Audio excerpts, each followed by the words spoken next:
Donc, quand on m'a donné à préparer la question, c'était entre la philosophie et la technique, parce que parler de ta vie dans un contexte africain était quand même difficile. Pourquoi? Parce que d'abord, l'espérance de vie sous nos cieux est nettement inférieure à celle des pays développés. Il y a une prépondérance de l'origine rhumatismale et donc de ce fait, l'opérabilité de ces patients se fait à un âge beaucoup plus jeune et se pose le problème de durabilité de la prothèse. L'accessibilité au système de santé, et là, c'est des systèmes de soins disparates, très différents du nord au sud. Et puis, bien sûr, le coût exorbitant des procédures, posant le problème du financement et de la priorisation. Comme je vous ai dit, on va commencer d'abord par voir la réalité en face. Donc là, c'est l'espérance de vie dans le monde, de 50 à 85 ans, la moyenne étant de 72 ans. Mais l'espérance de vie qui dépasse les 80 ans, c'est vraiment chez les pays développés. Et notamment là, c'est 80 ans pour les pays européens avec un gradient est-ouest de 5 ans. En Hongrie, il est de à peu près 75 ans. Pour l'Afrique, c'est quelque chose, je vais dire, ça c'est un constat épidémiologique, mais c'est immoral et plus on va entrer dans le sujet, vous allez le ressentir. L'espérance de vie est de 63 ans en 2023, d'accord? Et avec un gradient entre l'Afrique du Nord et l'Afrique subsaharienne qui dépasse les 10 ans, avec une espérance de vie dans la partie nord qui se rapproche petit à petit de l'espérance de vie européenne. Que disent les projections sur les 30 prochaines années? Elles disent que l'espérance de vie va se développer partout. On va grignoter quelques années, ça va être de plus en plus difficile d'en grignoter dans les pays développés et les pays européens, mais elle va être plus sensible, voire le double ou 2 fois et demi en Afrique, et bien sûr en raison du développement des moyens de prise en charge. Mais dans tous les cas, à l'aube de 2050, il y aura toujours ce grand gradient, c'est-à-dire l'Afrique restera avec une espérance de vie 10 années de moins que le reste des autres continents. Alors, dans ce contexte-là, je dois parler de notre expérience, comment elle a vu le jour, comment elle s'est imposée, étant donné que notre espérance de vie dépasse les 75 ans depuis quelques années. Et puis, malgré le taux et le pourcentage de sujets âgés qui est inférieur à 8% à peu près, je parle des patients qui ont moins de que 65 ans, mais dans les projections, le Tunisien de plus de 65 ans a une espérance de vie qui est pour l'homme plus de 14 ans et pour la femme de 15 ans.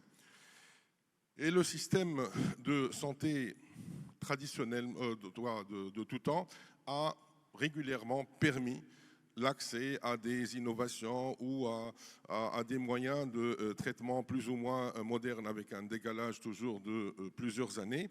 Il a permis l'introduction des techniques innovantes, mais le problème surtout, si elle est onéreuse, le délai prend plus de temps, mais on arrive quand même à l'introduire. Alors, pourquoi aussi le structurel va marcher et on a cette expertise? Parce qu'il y a une quarantaine d'années, donc l'école tunisienne de cardiologie interventionnelle donc, a traité la valve aortique depuis plus de 35 ans. Donc il y a cette expérience. Là, j'en ai parlé. Alors, de plus en plus de sujets âgés, c'est un problème de santé publique. Et il s'est donc imposé surtout pour les patients à haut risque opératoire. C'est-à-dire il y a un décalage par rapport aux recommandations d'au moins une dizaine d'années. En 2013, il y a eu l'introduction de la technique en Tunisie à l'hôpital militaire de Tunis. Et depuis, il y a un problème concernant les datas, raison pour laquelle, tant mieux que la Société tunisienne de cardiologie commence le registre des TAVI pour qu'on voit plus clair, parce qu'on ne sait pas combien de TAVI ont été implantés, dans quel secteur, etc., et quel type de valve aussi, et le devenir des patients. Et donc, hormis les centres accrédités par la CNAM, il y a eu plusieurs implantations dans le secteur privé, mais problème, plusieurs cliniques, plusieurs opérateurs et sans data. 4 centres hospitaliers accrédités par la CNAM depuis 2019. Il y a l'hôpital militaire, l'Ariana et la Rapta, et Sfax en 2022.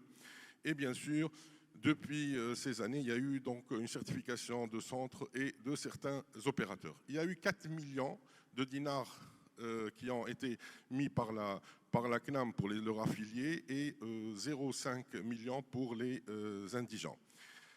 On a donc préparé un cahier de charge. Le problème du cahier de charge était les valves expandibles et les valves montées sur ballon. Il y en a plusieurs.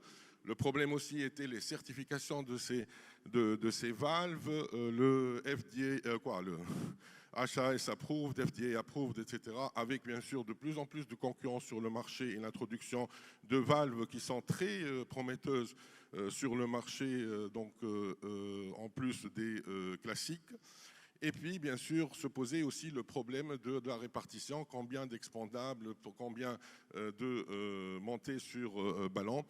Bon, actuellement, jusqu'au jour d'aujourd'hui, il y a 60% de montées sur ballon versus 40% pour les expandables. Et on a poussé à cause de cette crise des hôpitaux pour le matériel qui nous permet de faire cet avis, c'est-à-dire pas uniquement la valve, ça peut être le désilé, ça peut être le guide, ça peut être le système d'hémostase, etc. Tout est en package et tout est pris en charge par la CNAM pour ces procédures. Et puis, bien sûr, le coût unitaire reste quand même élevé. Il y a une grande disparité du coût. Je vous donne, c'est à peu près du double, l'auto-expandable versus le monté sur ballon. Alors, on fait le screening par centre, staff médico-chirurgical, avec le trio anesthésiste, cardiologue, chirurgien. Screening, bien sûr, radiologique qui se fait localement ou à distance pour voir la taille, l'accès, etc. Et là, il y a une certification pour pouvoir lire donc, ces scanners. Et puis, donc, on a besoin de l'expertise des radiologues, mais aussi il y a une expertise qui est en train d'être donnée aux cardiologues. Et puis, bien sûr, la commission elle-même va siéger sur les propositions des différentes équipes selon les critères d'éligibilité et selon la priorisation. Là, je vous donne, par exemple, donc, l'évolution des critères qui étaient adoptés en 2019 et qui ont été changés il y a un an.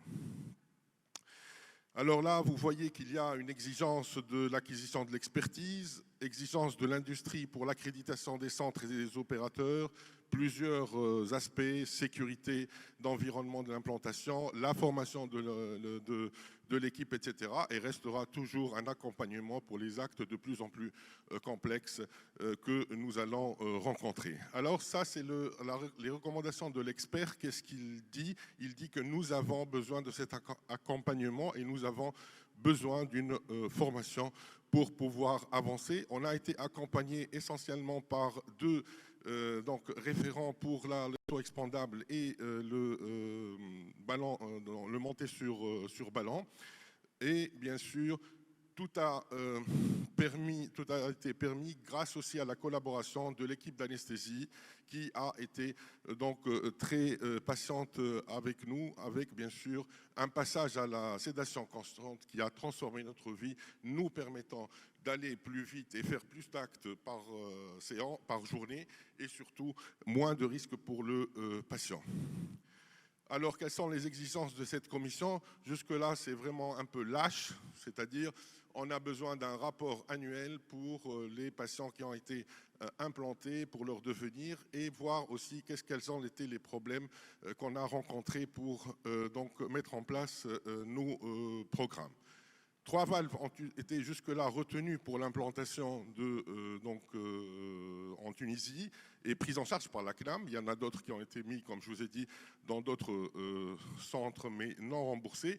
Il y a 2 auto-expandables et une valve montée sur ballon.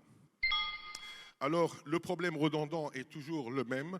Situation urgente. On fait un bridge en attendant d'implanter et là on perd du temps jusqu'à la nouvelle commission et la nouvelle priorisation. Donc on n'a pas de fast track. Le deuxième problème qui est de plus en plus fréquent, ce sont les patients chez qui on découvre un cancer qui doivent être opérés en semi, on va dire pas urgence, mais en semi-urgence.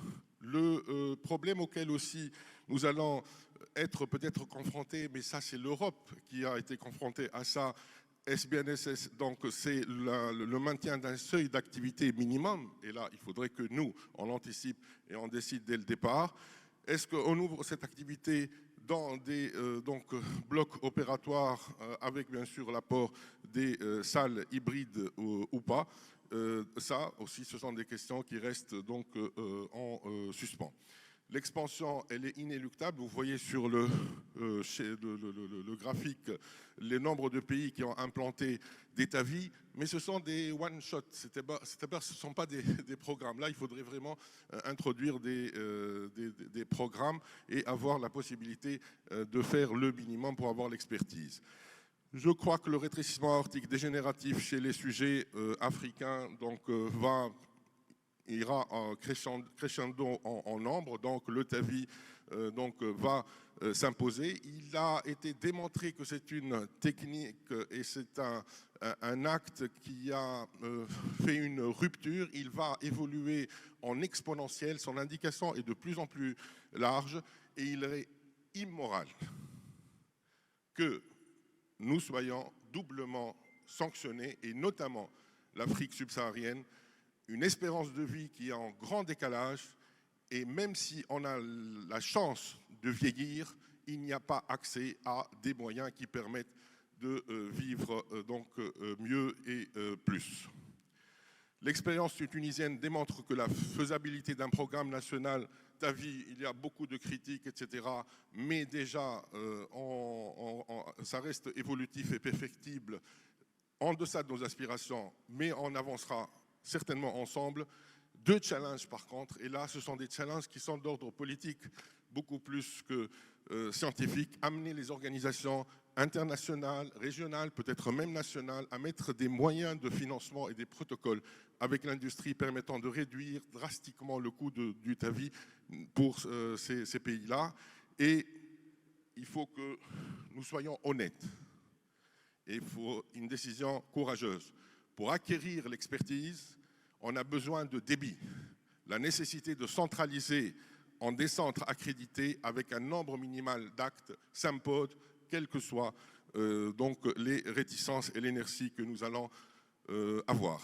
Je viens donc de terminer, mais je voudrais d'abord dire bravo à nos collaborateurs qui ont veillé hier soir pour terminer la greffe d'une petite de 9 ans. C'est la première que l'équipe médico-chirurgicale fait depuis que la greffe cardiaque à la Rapta a vu le jour. Et donc je tenais absolument à les remercier. Merci beaucoup.